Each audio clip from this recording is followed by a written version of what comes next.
G'day on a beautiful morning here in Abu Dhabi. In fact, I'm just a stone's throw from the Yas Marina circuit at the WB Hotel, and look at this glorious view from up here. And in this video, I'm going to take you behind the scenes of what happened at the Abu Dhabi Grand Prix.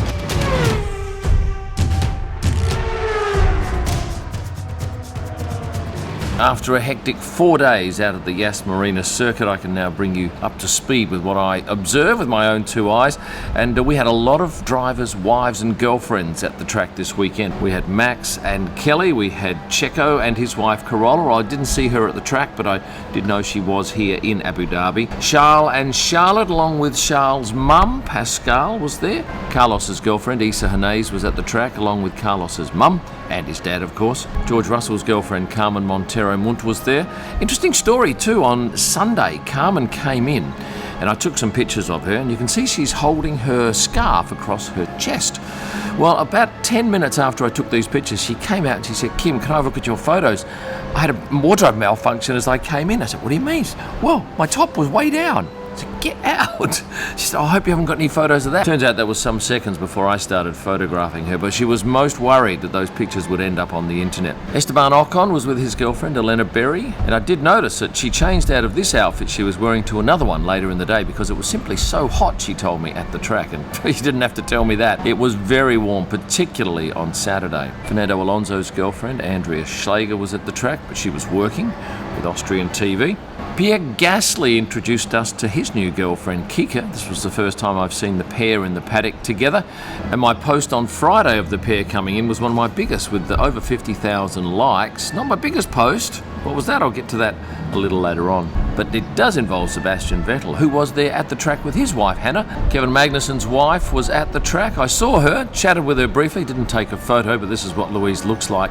And both Williams drivers had their girlfriends there. Nicholas with Sandra and Alex with Lily. And what a lovely photo this was, taken just as Alex was heading out of the media pen after his interviews. So I think that tallies up to 13, doesn't it? That might be some sort of record.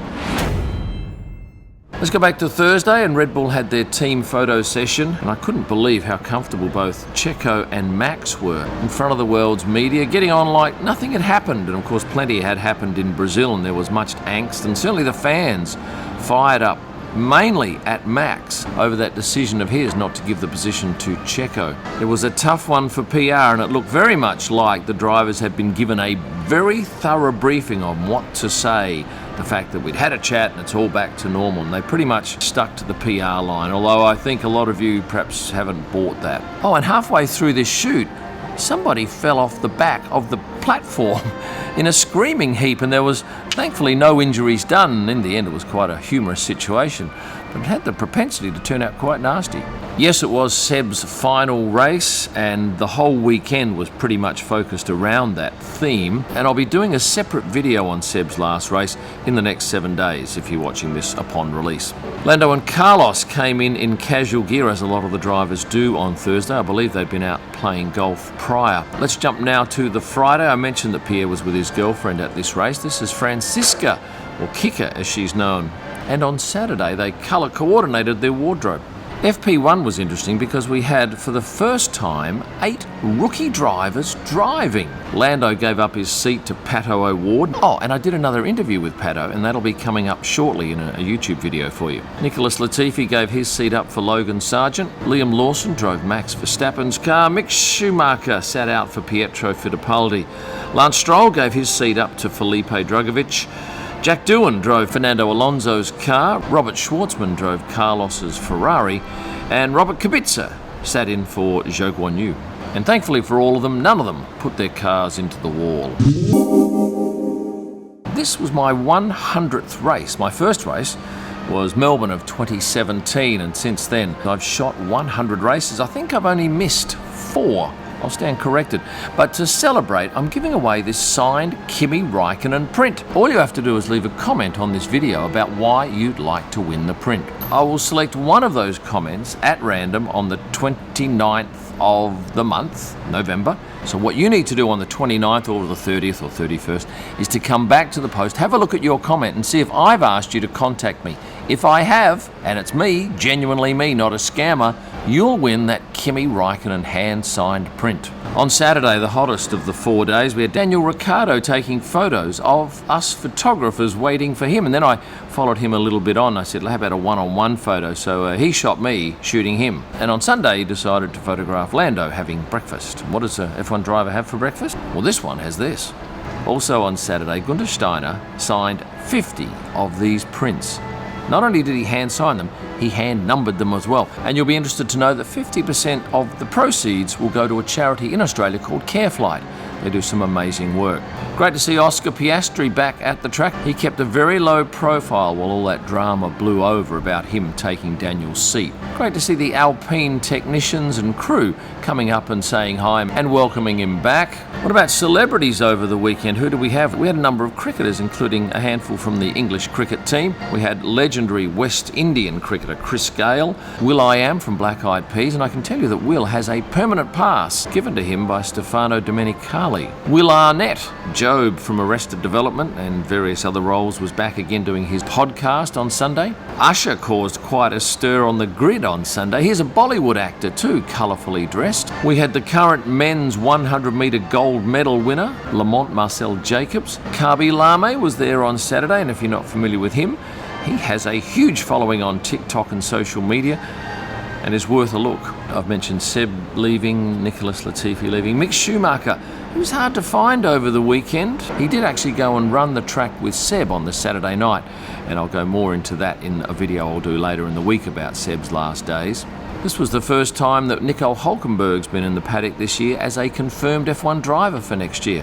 He is absolutely thrilled, and yes, he will be running around at the back of the pack. But, as Kevin Magnussen proved, there's always a chance for glory if the circumstances pan out right. Let's get on to Sunday now, where there was plenty of action. Charles Leclerc was the first driver in on Sunday with this t-shirt on. And what is this music you're hearing in the background? Well, Warner Brothers is right next door, so we hear all of their music up here on the top level.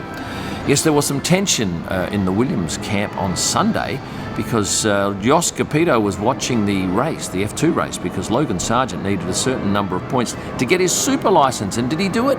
Yes, he did. And this was the moment that he did it, with the Dorilton chairman congratulating Yost on getting themselves a new driver and an American. And Logan was pretty happy too when he came into the paddock well after he'd secured his super license points. Sunday saw the McLaren team shoot out in pit lane, and all of the crew headed out to celebrate with the two drivers in front of a large media contingent. I'm surprised they didn't put on these cowboy hats for one of the shots. These were being worn by a lot of the mechanics and the crew in the paddock. In the lead up to the race, I decided to follow Pierre Gasly, and on the way from the hospitality suite to the garage, he walked through a huge lineup of AlphaTauri crew. Unfortunately, I was blocked by TV people, which is often the case for us. But in the garage, he was bouncing around, high-fiving, fist-bumping all of his crew, and it was a lovely scene to be a part of. Sebastian had a special helmet. A number of you said, "Can you get a shot of it, please, because I'm on that helmet."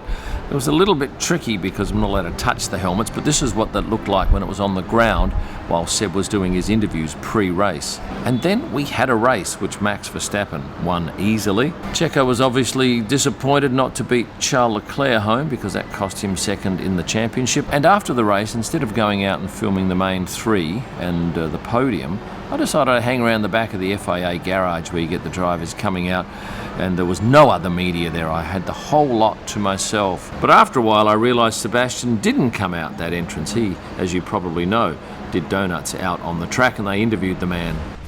There you have some of my observations from the final race of the 2022 season. Is my season over? No, because I've still got 1 day of testing to do. With that said, I'm going to ask you to like this video, subscribe if you haven't done so, and look forward to season 2023, where we've got 24 scheduled races, but trust me on this, China will be cancelled. We'll have 23. We will be going to Vegas for the first time, and there will be plenty of drama and stories to tell you from an interesting season. You'll find all of my digital images at prostarpics.com for personal or editorial use. You'll find merchandise, F1 photo books, wall art, and those hand-signed and numbered prints at kimillman.com. And for my best images live from the track, and all during the week, go to Instagram and search at Kim Illman. Danke for watching, and stay passionate.